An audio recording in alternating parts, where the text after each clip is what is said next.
रोहित और कंचन एक दूसरे से बहुत प्यार करते थे। रोहित अमीर था जबकि कंचन गरीब घर की थी। उनकी शादी में इसी बात को लेकर बहुत अड़चनें आ रही थी। रोहित की मां सुलोचना स्वभाव की बहुत चालाक थी। वो अपने बेटे रोहित की शादी किसी अमीर लड़की से करना चाहती थी। इसलिए रोहित ने अपने पापा की मदद से कंचन के परिवार वालों के सामने एक मंदिर में शादी कर दी। जीती रहो बहू। पापा, आपको लगता है मम्मी इस शादी को मंजूरी देंगी? बेटा, जब भगवान ने मंजूरी दे दी तो तुम्हारी मम्मी को भी देनी ही पड़ेगी। अच्छा चलो, अब कंचन बहू को घर ले चलो। माँ, मुझे आशीर्वाद दो कि मैं सासू माँ का दिल जीत सकूं। बेटी, मुझे पता है तू एक न एक दिन अपनी सासू माँ का दिल जरूर जीत लेगी और मेरा आशीर्वाद हमेशा तेरे साथ है।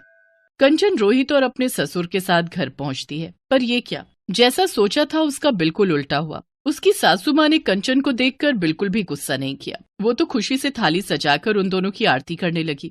ये देखकर रोहित और उसके पापा हैरान रह गए। उन्हें तो लगा कि सुलोचना पूरे घर को सिर पर उठा लेगी, पर ऐसा कुछ भी नहीं हुआ। सुलोचना ने कंचन का बहुत प्यार से स्वागत किया। आओ बहू, अंदर आओ, नए घर में तुम्हारा स्वागत है। देखो जी, शादी तो तुम चुपचाप कराए, पर रिसेप्शन में बहुत बड़ा करना चाहती हूँ। मेरे भी तो अरमान है कि आस पड़ोस और रिश्तेदार सब मेरी बहू को देखे। हाँ हाँ सुलोचना, बिल्कुल, मैं आज ही रिसेप्शन के सारे इंतजाम करता हूँ।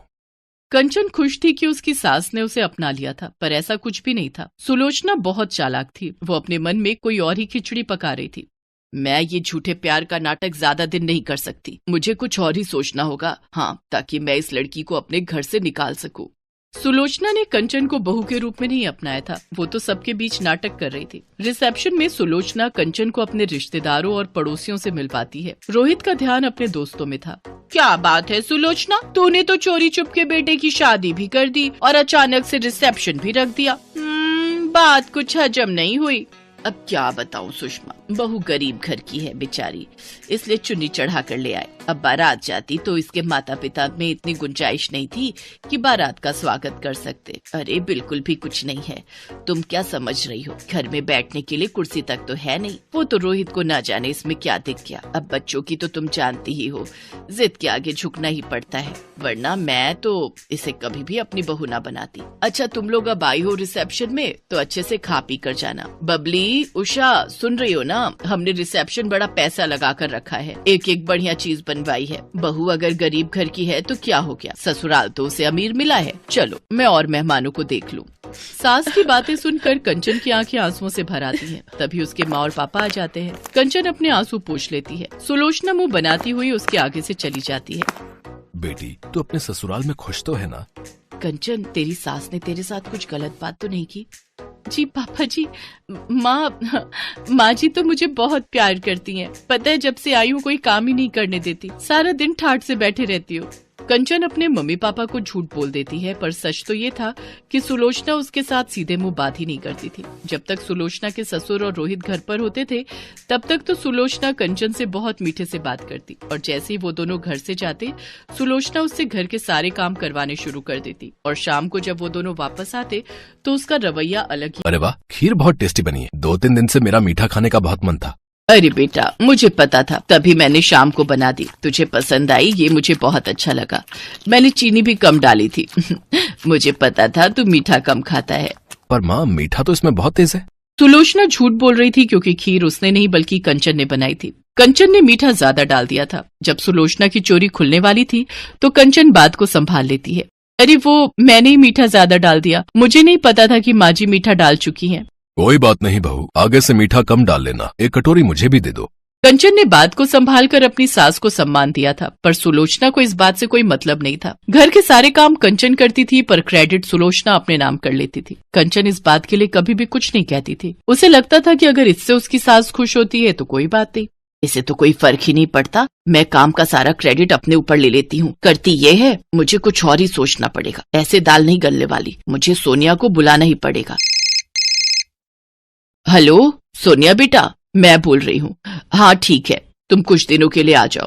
सोनिया सुलोचना की सहेली की बेटी थी। सुलोचना चाहती थी कि सोनिया उसके घर की बहू बने, पर रोहित ने कंचन से शादी कर ली। सुलोचना चाहती थी कि किसी तरह कंचन इस घर को छोड़कर चली जाए और सोनिया इस घर की बहू बनकर आ जाए, इसलिए वो सोनिया को रहने के लिए बुला लेती है। नमस्ते आंटी, अच्छा हुआ आपने मुझे बुला लिया। मैं वैसे भी घर पर बहुत बोर हो रही थी, आपकी कंपनी मुझे बहुत अच्छी लगती है। बस तो फिर अब आराम से कुछ महीने मेरे पास रहो। मैं तो ये चाहती हूँ कि तुम हमेशा के लिए ही यहाँ रहो, पर तुम्हें इस रास्ते के कांटे को निकालना होगा। जब तक ये कंचन यहाँ पर है तुम इस घर की बहू नहीं बन सकती। आप चिंता मत करो आंटी, अब मैं आ गई हूँ ना, मैं इस कंचन को घर से निकाल कर ही दम लूंगी। बस तो फिर बन गई बात। तुम आज रोहित के लिए साउथ इंडियन खाना बनाओ, उसे साउथ इंडियन खाना बहुत पसंद है। दिल का रास्ता पेट से होकर गुजरता है। रोहित तुम्हारे हाथ का बढ़िया खाना खाएगा तो अपने आप तुम पर लट्टू हो जाएगा। पर आंटी मुझे तो खाना बनाना आता ही नहीं है, मैं कैसे बनाऊंगी? अरे तो कोई बात नहीं, खाना कंचन बना लेगी। जब रोहित और उसके पापा आए तो मैं बोल दूंगी तुमने बनाया है, बस हो गया काम।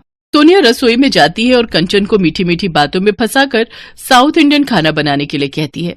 कंचन, आज मेरा साउथ इंडियन खाने का बहुत मन है, प्लीज तुम डोसा सांभर और इडली वगैरह बना दोगी, बहुत मन कर रहा है।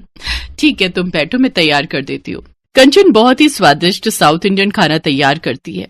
रोहित और उसके पापा के आने का समय हो रहा था, तभी कमरे में से सुलोचना की चीखने की आवाज आती है। कंचन दौड़ती हुई कमरे में जाती है।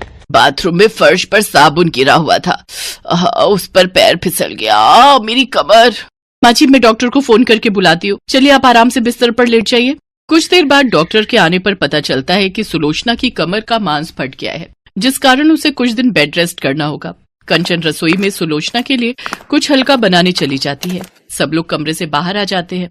सोनिया यही मौका है, तुम मेरी सेवा करके सबका दिल जीत सकती हो, फिर आराम से तुम इस घर की बहू बन जाओगी।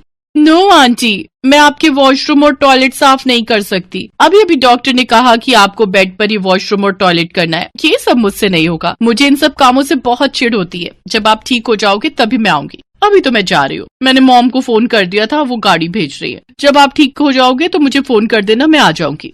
सोनिया की बात सुनकर सुलोचना की आंख खुल जाती है। वो जिसे अपना समझ रही थी वो वास्तव में अपनी नहीं थी। थोड़ी देर बाद कंचन कमरे में आती है, सुलोचना को अपने हाथों से खाना खिलाती है और उसके बाद दवाई देकर वॉशरूम करवाती है। कंचन सुलोचना की बहुत सेवा कर रही थी।